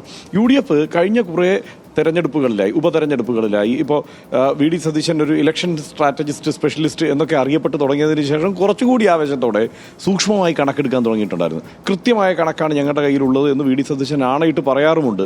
ഇത്തവണ അതായത് ഇപ്പോൾ പാലക്കാട് മണ്ഡലത്തിൻ്റെ കാര്യം പറഞ്ഞതുപോലെയോ തൃക്കാക്കര മണ്ഡലത്തിൻ്റെ കാര്യം പറഞ്ഞതുപോലെയോ ഉള്ള ഒരു സൂക്ഷ്മമായ കണക്ക് ഇവിടെ പറഞ്ഞില്ല എന്നുള്ളത് കൂടി ശ്രദ്ധിക്കണം. എങ്ങനെയാണ് ആ നിലയ്ക്കുള്ള ഒരു വിലയിരുത്തൽ എങ്ങനെയാണ്? ഈ എത്ര ഭൂരിപക്ഷം എന്നുള്ളതിലേക്കോ എത്ര വോട്ടുകൾ എന്നതിലേക്കോ കൃത്യമായി അവർക്ക് എന്തുകൊണ്ടാണ് ഫോക്കസ് ചെയ്യാൻ കഴിയാതെ പോകുന്നത്? പ്രത്യേകിച്ച് ഈ ഒരു കാര്യം പറയുകയാണെങ്കിൽ PV അൻവർ വന്നതിന് ശേഷം, അതായത് സജീവമായതിനു ശേഷം അദ്ദേഹത്തിന് വോട്ടുകൾ കിട്ടും എന്നുള്ളൊരു ധാരണയിലേക്ക് എത്തി. അത് പോകുന്നത് LDF-ൻ്റെതും പോവും, UDF-ൻ്റെതും പോവും. അത് കൂടുതൽ പോവുക അവരുടെ ഒരു മീറ്റിങ്ങിലൊക്കെ പറയുന്നത്, അതായത് റിവ്യൂ മീറ്റിങ്ങിലൊക്കെ പറയുന്നത് വോട്ട് പിടിക്കും. പ്രത്യേകിച്ച് ലീഗിൻ്റെ വോട്ടുകളൊക്കെ കൂടുതലേ, പ്രത്യേകിച്ച് വഴിക്കടവ് പഞ്ചായത്ത് ഭരിക്കുന്നത് ലീഗ് പ്രസിഡന്റ് ലീഗാണ്. ലീഗിന് കൃത്യമായിട്ട് മൂത്തട പഞ്ചായത്തിലൊക്കെ ആണെങ്കിൽ അവർക്ക് കൃത്യമായ സ്വാധീനമൊക്കെ ഉള്ള മേഖലയാണ്. അവിടെ നിന്ന് അത്രയും ആളുകൾ അൻവറിന് വേണ്ടി വരുന്നു. അപ്പോൾ അത് ഏത് വോട്ടുകളാണ് പോവുക? ലീഗിൻ്റെ വോട്ടുകൾ പോവും, കോൺഗ്രസിൻ്റെ വോട്ടുകളും പോവും. അങ്ങനെ പോകുമ്പോൾ അത് ബാധിക്കും എന്ന് തന്നെയാണ് പറയുന്നത്. ഇപ്പോൾ നമ്മൾ സംസാരിക്കുമ്പോൾ അവർ പറയുന്നൊരു കണക്ക് വെച്ചിട്ട് ഇപ്പോൾ അവർ ഏകദേശം പറയുന്നതാണ്, കഴിഞ്ഞ തവണയിൽ നിന്നും വലിയ വ്യത്യാസം ഉണ്ടാവില്ല, ജയിച്ചു കഴിഞ്ഞാൽ ഒരു 5,000-ൽ താഴെ ഭൂരിപക്ഷമേ ഉണ്ടാവുകയുള്ളൂ എന്നാണ് അവർ ഓഫ് ദ റെക്കോർഡായിട്ട് പറയുന്നത്. അങ്ങനെ ഒരു കണക്കാണ് അവർ പറയുന്നത്. പ്രത്യേകിച്ച് അൻവറിൻ്റെ വരവ് തന്നെയാണ് ഇവരെ, അതായത് തുടക്കത്തിലില്ലാത്ത. നമുക്ക് ഒന്ന് അൻവറിലേക്ക് പോകുന്നതിന് മുമ്പ് UDF-ന്റെ കാര്യം ഒന്ന് എന്തെങ്കിലും പറഞ്ഞാൽ, നിങ്ങളും കുറച്ച് കറങ്ങിയല്ലോ ഇവിടെ. UDF-ന്റെ വിജയമായിട്ട് UDF-ല് നേരത്തെ സൂചിപ്പിച്ച പോലെ തന്നെ VD സതീശന് ഈ തെരഞ്ഞെടുപ്പ് അതീവ നിർണായകമാണ്. ഈ കേരള രാഷ്ട്രീയത്തിൽ VD സതീശന്റെ തുടർ ചലനങ്ങൾ എങ്ങനെയാണെന്ന് നിർണ്ണയിക്കപ്പെടുന്ന ഒരു തെരഞ്ഞെടുപ്പായി ഇത് മാറിയിട്ടുണ്ട്. അതുകൊണ്ട് തന്നെ രണ്ട് സ്ഥാനാർത്ഥികൾ എന്ന അപ്പുറത്തേക്ക് വി ഡി സതീശൻ ഒരു സ്ഥാനാർത്ഥിയായിട്ട് തന്നെ നമുക്ക് കണക്കാക്കാവുന്ന രീതിയിലാണ് അദ്ദേഹത്തിൻ്റെ ഇവിടുത്തെ സാധ്യതകൾ നിൽക്കുന്നത്. പ്രത്യേകിച്ച് ഒരു UDF ഒരു തോൽവി ഉണ്ടാകുന്ന സാഹചര്യം ഉണ്ടായാൽ അതിൻ്റെ മുഴുവൻ ഉത്തരവാദിത്തവും തനിക്കാണെന്ന് പറയുന്ന സാഹചര്യം അത് ചെറിയ കാര്യമല്ല. കേരള രാഷ്ട്രീയത്തിൽ അങ്ങനെ പറയാൻ ധൈര്യം കാണിക്കുക എന്ന് പറയുന്നതും ചെറിയ കാര്യമല്ല. മാത്രമല്ല ഒരു വലിയ വിഭാഗം കോൺഗ്രസിനുള്ളിൽ വി ഡി സതീശനെ ടാർഗറ്റ് ചെയ്യാൻ കുറെ കാലമായി ശ്രമിക്കുന്നുണ്ടായിരുന്നു. അതിനൊരു അവസരം വി ഡി സതീശനായിട്ട് ഉണ്ടാക്കി കൊടുത്തിരിക്കുകയാണ്. അപ്പോൾ അത് എങ്ങനെ പ്രതിഫലിക്കുമെന്ന് പറയാൻ കഴിയില്ല. അതാണ് അതിനകത്ത് എനിക്ക് പറയാനുള്ളത്, ഞാൻ ഈ UDF ജയിക്കും എന്ന തോന്നലാണ് എനിക്കുള്ളത് എന്ന് ഞാൻ തുടക്കത്തിൽ പറഞ്ഞല്ലോ. അത് ഉണ്ടാകാനുള്ള കാരണങ്ങളിൽ ഒന്ന്, ഏറ്റവും പ്രധാനപ്പെട്ട ഒന്ന്, UDF അല്ലെങ്കിൽ കോൺഗ്രസ്, മുസ്ലിം ലീഗ് എന്നീ പാർട്ടികൾ പ്രധാനമായിട്ടും അവരെ എല്ലാ കാലത്തും ഒരു ഭരണകക്ഷിയായിട്ടാണ് കണക്കാക്കുന്നത്. അതായത് ഞങ്ങൾ ഭരണം നടത്താനുള്ള ആളുകളാണല്ലോ എന്നതാണ് അവരുടെ പൊതുരീതി. അവരിപ്പോൾ 10 വർഷമായിട്ട് ഭരണത്തിന് പുറത്താണ്. പക്ഷേ അപ്പോഴും അവരുടെ ഉള്ളിൽ ഞങ്ങളൊരു ഭരിക്കുന്ന കക്ഷിയാണ്, അല്ലാതെ വെറുതെ സമരം നടത്തിയിട്ടും ആവശ്യത്തിന് CPM LDF ചെയ്യുന്നത് പോലെ എല്ലാ ദിവസവും മാസങ്ങളും സമരങ്ങൾ നടത്തിക്കൊണ്ടേയിരിക്കുന്നതല്ല ഞങ്ങളുടെ പണി. ഞങ്ങൾ ഭരിക്കേണ്ടുന്നൊരു കക്ഷിയാണ് എന്നതാണ്. ആ കക്ഷി, അങ്ങനൊരു തോന്നൽ ബേസിക്കായിട്ട് ജനിതക ഘടനയിൽ തന്നെയുള്ള ഒരു കക്ഷി, പാർട്ടികൾ 10 വർഷമായിട്ട് ഭരണത്തിന് പുറത്താണ്. ഇത് അവരുടെ ജീവൻ മരണ പോരാട്ടമാണ്. അതാണ് അതിലെ കാര്യം. അതായത് ആര്യാടൻ ഷൗക്കത്ത് പാണക്കാട് തങ്ങളെ കുറ്റം പറഞ്ഞിട്ടുണ്ടാകും. അതിൽ അദ്ദേഹത്തോട് കടുത്ത രോഷം ഉണ്ടാകും മുസ്ലിം ലീഗുകാർക്ക്. പക്ഷേ മുസ്ലിം ലീഗുകാർ ഈ തെരഞ്ഞെടുപ്പിൽ ആര്യാടൻ ഷൗക്കത്തിനല്ലാതെ വോട്ട് ചെയ്യില്ല. അദ്ദേഹത്തിന് വേണ്ടി പുറത്തിറങ്ങി പ്രചാരണം നടത്തും.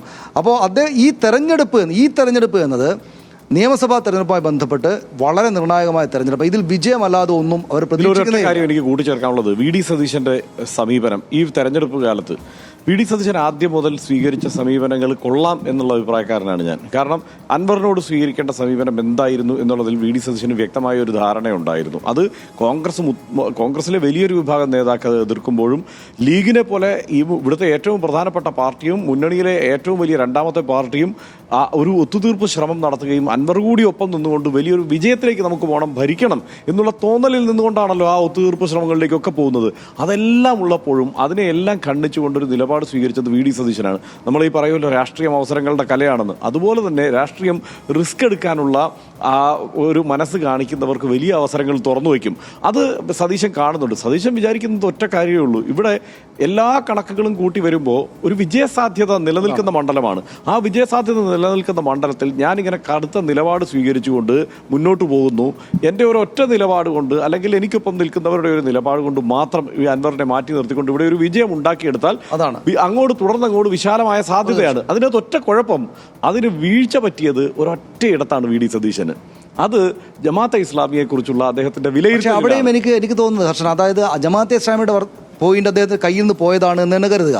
പിന്നീടും അദ്ദേഹം അതിനകത്ത് തന്നെ ഉറച്ചു നിൽക്കുന്ന ആ റിസ്ക് അങ്ങനെ എടുക്കുന്നതിന്റെ കാരണം ഞാൻ നേരത്തെ പറഞ്ഞു. അതായത് ഈ തെരഞ്ഞെടുപ്പിലെ വിജയം അദ്ദേഹത്തിന് മാത്രം ആവശ്യമല്ല. ഈ തെരഞ്ഞെടുപ്പിലെ വിജയം ഈ നാട്ടിലുള്ള ഈ വോട്ടർമാരുടെ സകലമാന UDFകാരുടെ ആവശ്യമാണ്. മുസ്ലിം ലീഗുകാരുടെയും കോൺഗ്രസ്സുകാരുടെയും ഏറ്റവും താഴെത്തട്ടിൽ പ്രവർത്തിക്കുന്ന ആളുകളുടെ അടക്കം ആവശ്യമാണ്. ഇവിടെ മറ്റൊരു തെരഞ്ഞെടുപ്പ് പ്രശ്നവും വിഷയവും നമ്മളെ ബാധിക്കരുത്.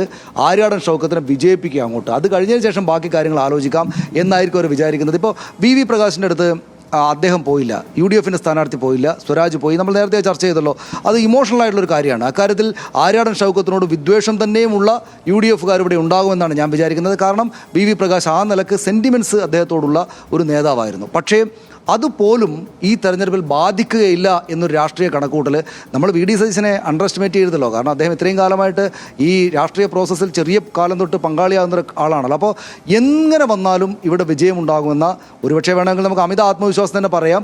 അങ്ങനെ ഈ പോയിന്റുകളെല്ലാം പരിഗണിച്ചിട്ട് ഉറപ്പായിട്ടും ആളുകൾ നമ്മളെ UDFകാർ ഈ UDF മണ്ഡലത്തെ തന്നെ വിജയിപ്പിക്കും എന്ന തോന്നലുകൊണ്ടാണ് അദ്ദേഹം ഈ 2 റിസ്ക് കാര്യങ്ങളും ഏറ്റെടുത്തത്. പക്ഷേ നമ്മൾ നേരത്തെ പറഞ്ഞ LDF അനുകൂലമായിട്ടുള്ള ചില പോയിന്റ്സ് ഒക്കെ അവിടെ ഉണ്ട്. അതെങ്ങനെ സംഭവിക്കും നമുക്കറിയില്ല. ഈ റിസ്ക് എടുക്കുമ്പോൾ ഉള്ള ഒരു പ്രശ്നം എന്താണെന്ന് വെച്ച് കഴിഞ്ഞാൽ, ഇപ്പൊ ജമാഅത്തെ ഇസ്ലാമിയുടെ കാര്യത്തിൽ അദ്ദേഹം മതരാഷ്ട്രവാദം ഉപേക്ഷിച്ചവരാണ് ഇവർ എന്ന് പറയുന്ന കമന്റാണ് ഞാൻ പറഞ്ഞ അദ്ദേഹത്തിന്റെ വീഴ്ചയാണെന്ന്. 2026 തെരഞ്ഞെടുപ്പിലേക്ക് പോകുമ്പോൾ അതൊരു വീഴ്ചയായി അവിടെ അത് വീഴ്ചയാണ്. ഞാൻ പറഞ്ഞത് ആ വീഴ്ചയായിട്ടും അത് തിരിച്ചറിഞ്ഞിട്ടും അദ്ദേഹം പിന്നെ ഞാൻ പറഞ്ഞ കാര്യം പിന്നോട്ട് പോകേണ്ട നിൽക്കുന്ന റിസ്ക്കാണല്ലോ.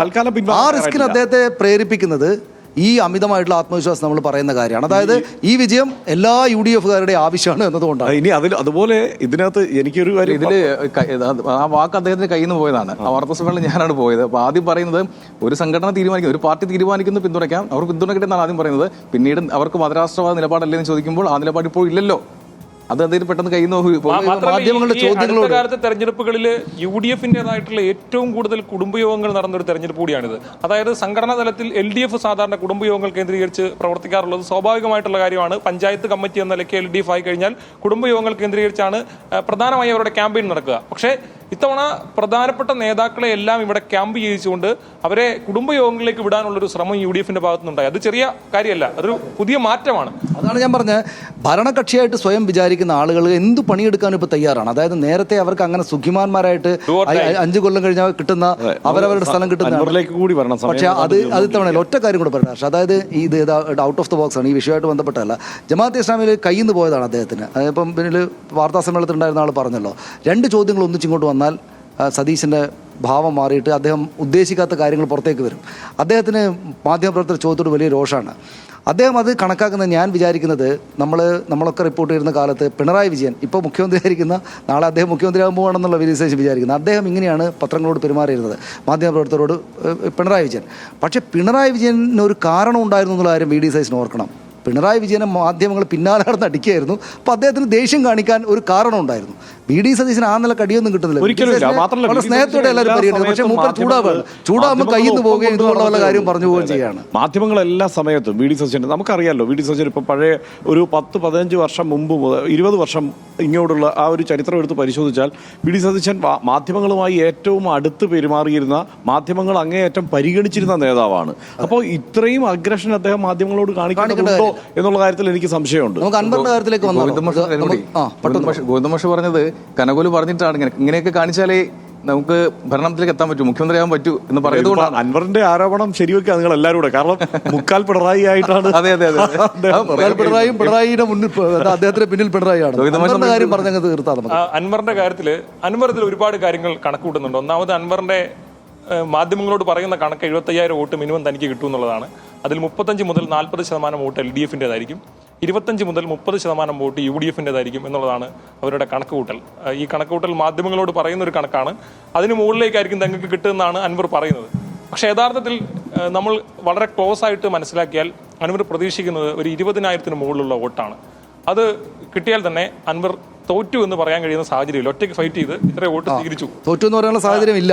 20,000 കിട്ടിയാൽ വിജയമാണ്. ഒറ്റയ്ക്ക് ഫൈറ്റ് ചെയ്ത് ഇത്രയും വോട്ട് ശേഖരിച്ചു. 20,000 കിട്ടിയാൽ അദ്ദേഹത്തിന്റെ മുന്നണി പ്രവേശം കുറെ കൂടി എളുപ്പമാവും.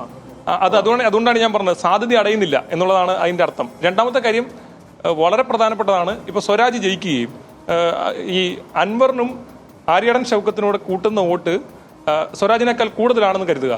അപ്പോൾ പോലും അൻവർ പറയുന്ന പോയിന്റ് അവിടെ നിലനിൽക്കുകയാണ്. കാരണം എന്നെ മുന്നണിയിൽ എടുക്കുകയായിരുന്നെങ്കിൽ അല്ലെങ്കിൽ കൂടെ നിർത്തുകയായിരുന്നുവെങ്കിൽ ഈ പ്രധാനപ്പെട്ട പോയിന്റ് ഭരണവിരുദ്ധ വികാരവും കൊണ്ട് VD സതീശന് തെറ്റുണ്ട്. ഒരു വെടിക്ക് 2 പക്ഷി എന്ന് പറയുന്ന കാര്യം ഇവിടെ നടക്കുകയാണ്. അത് വളരെ വളരെ പ്രകടമായ ഒരു പോയിന്റാണ്. അൻവർ ക്യാമ്പിന് ഇതിന് വളരെ ധാരണയുണ്ട്. അൻവറിനുമായി ബന്ധപ്പെട്ട് നിൽക്കുന്ന എല്ലാ ആളുകൾക്കും ഇതിനെക്കുറിച്ച് കൃത്യമായ ധാരണയുണ്ട്. അൻവർ വോട്ട് പിടിച്ചാൽ ആർക്കാണ് നഷ്ടമുണ്ടാകുക, എങ്ങനെയാണത് പ്രതിഫലിക്കുക എന്നുൾപ്പെടെയുള്ള കാര്യങ്ങൾ വോട്ട് കിട്ടുന്ന വോട്ട് 5,000-ൽ അല്ല 10,000-ൽ താഴേക്ക് പോകാൻ സാധ്യതയുണ്ടോ? 10,000 താഴേക്ക് പോകാനുള്ള സാധ്യത അതിൽ ഒരു പ്രധാനപ്പെട്ട ഘടകം എന്ന് പറഞ്ഞാൽ നമുക്ക് വിലയിരുത്താൻ പറ്റാത്തത് അൻവർ ചെല്ലുന്ന എല്ലായിടത്തും അൻവറിന് സ്വീകാര്യതയുണ്ട് എന്നുള്ളതാണ്. മാത്രമല്ല, ഒരു ചായക്കടയിൽ ചെന്നാൽ അവിടുത്തെ ആളുകളെ പേരെടുത്ത് വിളിക്കാൻ കഴിയുന്ന സാഹചര്യമുണ്ട്, അവിടുത്തെ ആളുകളോട് പേരെടുത്ത് സംസാരിക്കാൻ കഴിയുന്ന സാഹചര്യമുണ്ട്, എല്ലാവരുമായിട്ടൊരു സൗഹൃദമുണ്ട്. നമ്മൾ ഈ മാധ്യമങ്ങളിൽ കാണുന്നതിന് പുറത്തെ ഒരു ജനകീയമായ ബന്ധം അദ്ദേഹത്തിനുണ്ട് എന്നുള്ളത് യാഥാർത്ഥ്യമാണ്. 9 വർഷത്തെ MLA ആയിരുന്ന കാലയളവിൽ ഉണ്ടാക്കിയെടുത്ത ബന്ധമാണത്. ആ ബന്ധം എന്ന് പറയുന്നത് ഒരു ഇടപെടുന്ന MLA-യുടെ ബന്ധമാണ്. അപ്പോൾ അത് വോട്ടാകൂ ഇല്ലയോ എന്ന് ചോദിച്ചാൽ നമ്മൾ എത്രത്തോളം പൊളിറ്റിക്കലാണ് എന്നുള്ളതനുസരിച്ചാണല്ലോ ഈ മണ്ഡലത്തിലെ ആളുകൾ എത്രത്തോളം പൊളിറ്റിക്കലാണ്. വ്യക്തിപരമായി കഴിഞ്ഞ തവണ അൻവർ വിജയിച്ചു വരുമ്പോൾ 2 ഘടകങ്ങളാണ് വർക്കാവുന്നത്. ഒന്ന്, അൻവറിന്റെ വ്യക്തിപരമായ സ്വാധീനം, വ്യക്തിപരമായ ആളുകൾ, അൻവറിനോടുള്ള ആളുകളുടെ സ്വീകാര്യത. 2, CPM-ന്റെ സംഘടനാശേഷി. ഈ സംഘടനാശേഷി കൂടി ചേർന്നതുകൊണ്ടാണ് അത് പ്രവർത്തിച്ചത്. ഇത്തവണ ഇടതുമുന്നണി സ്ഥാനാർത്ഥിയായിട്ട് ഇവിടെ സ്വരാജാണ് വരുന്നത്. ഇപ്പോൾ അൻവർ അന്ന് വന്നതുപോലെ തന്നെ അതായത് ഈ സംഘടനാശേഷിക്ക് അപ്പുറത്തുള്ള ഒരു സ്വീകാര്യതയുള്ള നേതാവാണ് എന്ത് വന്നാലും സ്വരാജ്. അതും CPM-ന്റെ സംഘടനാശേഷിയും കൂടിയാണ് പ്രവർത്തിക്കുന്നത്. ഞാനിത് പറയാൻ കാരണം ഇത് ഒരു കാര്യം അൻവർ പറഞ്ഞത് 75,000 വോട്ട് എനിക്ക് കിട്ടുമെന്ന്. 75,000 വോട്ട്. അപ്പോൾ 75,000 വോട്ട് കിട്ടണമെങ്കിൽ കഴിഞ്ഞ തവണ 81,277 വോട്ടുകളാണ് അൻവറിന് കിട്ടിയത്. അങ്ങനെ നോക്കിക്കഴിഞ്ഞ് കഴിഞ്ഞാൽ അൻവറിന് 75,000 കിട്ടുമെങ്കിൽ പിന്നെ CPM-ന്റെ 6,000 ചില്ലുവാനോ 7,000 വോട്ടേ ഉള്ളൂ എന്ന് നമ്മൾ വിലയിരുത്തേണ്ടി വരും. 20,000 മൂപ്പര് പറയുമ്പോൾ 20,000 മൂപ്പര് പറയുമ്പോൾ ഒരു 40,000 ആ 35,000 കിട്ടുമെങ്കിൽ 25,000 കോൺഗ്രസിന്റെ പിടിക്കണം സ്വരാജ്. അങ്ങനെ നടക്കില്ല. അപ്പൊ അദ്ദേഹം അതങ്ങ് പറയുന്നതേ ഉള്ളൂ. അതിപ്പോ പിന്നെ സ്വാഭാവികമായി മാധ്യമങ്ങളോട് പറയുന്നതെന്ന് എടുത്ത് അല്ല, ഞാൻ പറഞ്ഞു വെക്കുന്നത് ആ സ്വീകാര്യത അടിത്തറ എന്നുള്ളത് ഈ രണ്ട് പാർട്ടികൾക്കും ഇവിടെ ശക്തമായ അടിത്തറ ഉണ്ട്, അല്ലെങ്കിൽ രണ്ട് മുന്നണികൾക്കും ഉണ്ട്.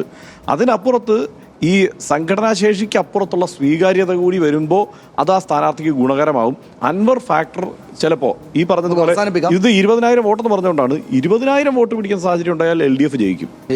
ഇതിൽ വളരെ പ്രധാനപ്പെട്ട ഒരു കാര്യം കൂടി പറയാനുണ്ട്. നമ്മൾ ഈ തെരഞ്ഞെടുപ്പിൽ പല തരത്തിലുള്ള അൻവറിനെ കണ്ടിട്ടുണ്ട്. ചായക്കടയിലെ അൻവർ, കരയുന്ന അൻവർ, ചിരിക്കുന്ന അൻവർ, വാശി പിടിക്കുന്ന അൻവർ, പരിഭവം പറയുന്ന അൻവർ, എന്തിന് ഗോവിന്ദ മാഷെ സെക്രട്ടറി ആക്കി അൻവർ. അങ്ങനെ പലതരത്തിലുള്ള അൻവറിന്റെ വേരിയേഷൻ ഈ ചുരുങ്ങിയ കാലം കൊണ്ട്, ഈ തെരഞ്ഞെടുപ്പ് കാലത്തിന്റെ തുടക്കം മുതൽ ഇത്രയും ദിവസം കൊണ്ട് പല വേരിയന്റിലുള്ള അൻവറിനെ കാണാനുള്ള അവസരം ഉണ്ടായി എന്നുള്ളത് കൂടി ഈ തെരഞ്ഞെടുപ്പിന്റെ പ്രത്യേകതയാണ്. നിലമ്പൂർക്കാർ ആ വൈകാരികമായ അൻവറിനോട് എങ്ങനെ പ്രതികരിക്കും എന്നുള്ളത് പറയാൻ കഴിയില്ല. പക്ഷേ ഒരു കാര്യമുണ്ട്, അൻവർ ഈ തെരഞ്ഞെടുപ്പുമായി ബന്ധപ്പെട്ട് തുടക്കം മുതൽ അവസാനം വരെ പറഞ്ഞത് ഒറ്റ കാര്യമാണ്. ബാക്കിയുള്ള ചർച്ചകളിലൊന്നും അൻവർ കൈകൊടുത്തിട്ടില്ല.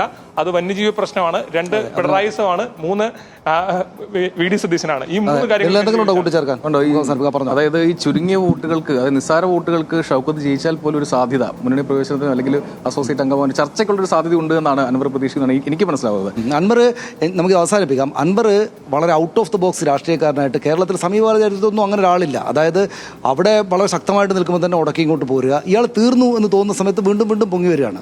ഇയാൾ തീർന്നു, ഇയാൾ കഴിഞ്ഞ ദിവസം 2 ദിവസം മുമ്പ് വരെ കാര്യം കൂട്ടിച്ചേർക്കാനുള്ളത്, എനിക്കൊരു തെരഞ്ഞെടുപ്പിൽ മത്സരിക്കാനുള്ള പൈസ ഇല്ല എന്റെ കയ്യിൽ നിന്ന് പറഞ്ഞ ആള് ഇവിടെ ഏറ്റവും ഗംഭീരമായി പ്രചാരണം നടത്തിയ അതുമാത്രമല്ല, അതായത് പിണറായിയുടെ അടുത്ത് പോന്നപ്പോൾ ഇയാൾ തീർന്നെന്ന് കരുതി. BD സ്റ്റേഷനിലേക്ക് പോകുമ്പോൾ ഇയാൾ വീണ്ടും വരികയാണല്ലോ എന്ന് തോന്നി. BD സ്റ്റേഷൻ എടുത്ത് പുറത്തേക്ക് ഇട്ടപ്പോൾ ഇയാൾ തീർന്നെന്ന് കരുതി.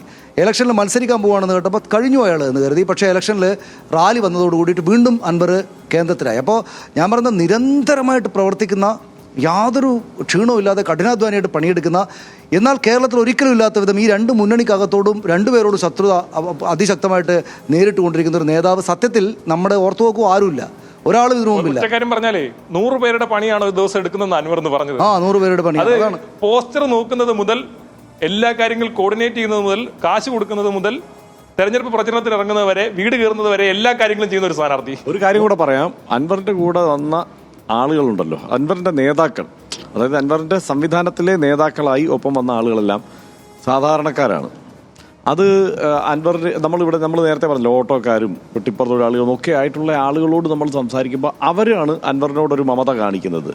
അതുകൊണ്ട് തന്നെ എനിക്ക് തോന്നുന്നത് ആ വോട്ടൊഴുക്ക് ആ മട്ടിൽ സംഭവിച്ചാൽ അത് സ്വരാജിന് തിരിച്ചടിയാവുകയും ചെയ്യും. ഒറ്റ കാര്യം കൂടെ പറയാം, നേരത്തെ സ്വരാജിനെ കൊണ്ട് പറഞ്ഞ പോലെ ഈ തെരഞ്ഞെടുപ്പ് വന്നോടെ സ്വരാജ് കേരളത്തിലെ പ്രധാനപ്പെട്ട ഒരു നേതാവായിട്ട് മാറിയതുപോലെ PV അൻവർ എന്ന് പറയുന്ന ആൾ ഏത് മുന്നണിക്കകത്ത് നിന്നാലും നിങ്ങൾക്ക് തള്ളിക്കളയാൻ പറ്റാത്തൊരു നേതാവാണ് എന്നത് സ്ഥാപിക്കപ്പെട്ട ഒരു തെരഞ്ഞെടുപ്പ് കൂടിയാണ് ഇതെന്ന് ഞാൻ പറയും. നിശ്ചയമായിട്ടും അദ്ദേഹം പലതും പിടിവിട്ട മട്ടിൽ ചിലപ്പോൾ ചിരിയൊക്കെ വരുന്ന പ്രസ്താവനകൾ നടത്തിയിട്ടുണ്ട്. അങ്ങനെയുള്ള ആളില്ല നമുക്ക്, പക്ഷേ അദ്ദേഹം ഇവിടെ ഉണ്ടാകുമെന്നാണ് അതിൻ്റെ ഒരു കാര്യം. നമുക്കിത് അവസാനിപ്പിക്കാം. അതായത് എന്താണ് സംഭവിക്കുക എന്ന കാര്യം നമുക്കറിയില്ല. തെരഞ്ഞെടുപ്പ് നാളെ ഒരു നിശബ്ദ പ്രചാരണത്തിന് ദിവസം കൂടി കഴിഞ്ഞാൽ ആളുകൾ പോളിംഗ് ബൂത്തുകളിലേക്ക് പോവുകയാണ്. അപ്പോൾ സ്വാഭാവികമായിട്ടും എന്താണ് സംഭവിക്കുക എന്ന് നാട്ടുകാരാണ് നിശ്ചയിക്കുക. പക്ഷേ സമീപകാല കേരളം കണ്ട എന്ന് മാത്രമല്ല, രാഷ്ട്രീയ കേരളത്തിൻ്റെ ചരിത്രത്തിൽ തന്നെയും ഏറ്റവും നിർണായകവും വളരെ പ്രാധാന്യവും കൗതുകവും ഉണ്ടാക്കിയ ഒരു തെരഞ്ഞെടുപ്പായിട്ട് നിലമ്പൂർ ഉപതെരഞ്ഞെടുപ്പ് മാറുമെന്ന കാര്യത്തിൽ യാതൊരു സംശയമില്ല. RDX പൂർണ്ണമാവുകയാണ്. Good night.